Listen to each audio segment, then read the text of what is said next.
नमस्कार दोस्तों, आज जिस मूवी के बारे में हम बात करने जा रहे हैं उस मूवी का नाम है सनक।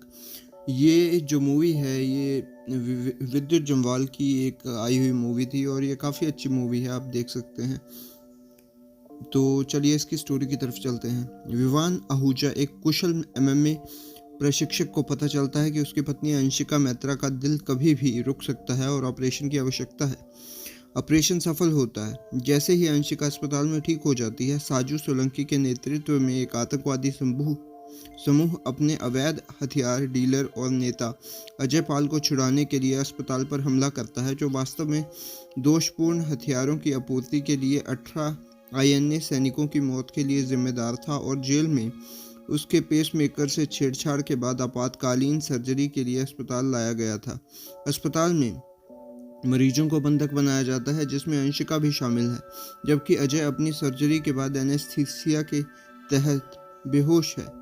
एसीपी जयति भार्गव और उसकी टीम बंधकों को छुड़ाने का काम सौंपा जाता है। विवान, जो अभी अभी अनुष्का से मिलने के बाद वापस आ रहा है, अस्पताल के बेसमेंट में है, आक्रमण से बेखबर, जब तक कि उस पर एक आतंकवादी हमला नहीं कर देता, जहां वह उसे मारने में सफल हो जाता है। चौंक कर विवान आतंकवादी का काला थैला ले लेता है, जिसमें एक वॉकी टॉकी और एक रिमोट डिटोनेटर होता है, और चुपके से अस्पताल में वापस चला जाता है।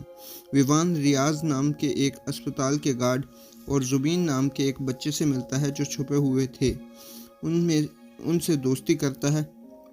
जयती यह देखकर दंग रह जाती है कि उसकी बेटी आन्या को आतंकवादी बम से बांधकर इस्तेमाल कर रहे हैं। साजू उसे ब्लैकमेल करता है और कहता है कि अगर उसने उन्हें हेलीकॉप्टर और बस नहीं दी तो अस्पताल को उड़ा देगा। जयती सहमत हो जाती है, लेकिन चुपके से उन पर हमला करने की योजना बनाती है। विवान रियाज की मदद से अस्पताल के लेआउट के बारे में जान जाता है और अस्पताल के कंट्रोल रूम पर हमला करने की योजना बनाता है, ताकि साजू उसे आते हुए ना देख सके। विवान पर फिर से हमला होता है, लेकिन जुबीन की मदद से वह आतंकवादी को मार देता है। दोनों आतंकवादियों के शव मिल जाते हैं और साजू विवान को मारने का आदेश देता है। विवान बीच में जयती से संपर्क करने में कामयाब हो जाता है और उसे साजू के बारे में बताता है। विवान हर मंजिल पर मौजूद आतंकवादियों को मारना और उनसे बचने को जारी रखता है और आखिरकार रियाज और जुबीन के साथ कंट्रोल रूम के नियंत्रण में सफल हो जाता है। विवान ग्राउंड फ्लोर पर बंधक बनाए गए मरीजों को छुड़ाता है। साजू को 9वीं मंजिल पर ले जाता है तो पता चलता है कि विवान बंधकों में से एक से संबंधित है और यह पता लगाने की कोशिश की जाती है कि वह कौन है। रियाज से बातचीत के दौरान विवान को पता चलता है कि साजू पुलिस से झूठ बोल रहा है। वह कभी भी उस बस और हेलीकॉप्टर का इस्तेमाल नहीं करने वाला था जिसकी उसने मांग की थी, बल्कि वह 6ठी मंजिल से ही भागने वाला था। वह वास्तव में बंधकों को मारकर सबूत मिटाने की सीढ़ियों और लिफ्ट को उड़ाने की योजना बना रहा था। विवान को यह बात जयती को बताता है, जो उस पर भरोसा करने और उसकी जानकारी के अनुसार खेलने का फैसला करती है।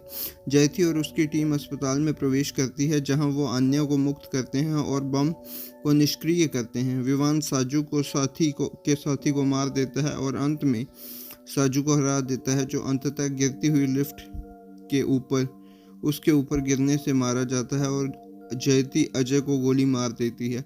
जयती विवान को उसकी मदद के लिए धन्यवाद कहती है और उसके काम के लिए उसको पदक देना चाहिए और मीडिया और उसकी पहचान दूर रखने की उसकी इच्छा को सम्मान करती है।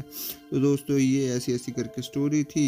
ये था मतलब विद्युत जम्वाल तो अपने एक्शन के लिए जाने जाते हैं, उनका कोई स्टोरी वगैरह से कोई इतना ज़्यादा वो नहीं होता, बट ठीक है, मूवी आप देख सकते हो, एक्शन भी उनका ज़बरदस्त है। तो ये था मेरा रिव्यू। मैं मिलता हूँ आपको किसी और मूवी के रिव्यू के साथ, तब तक के लिए बाय।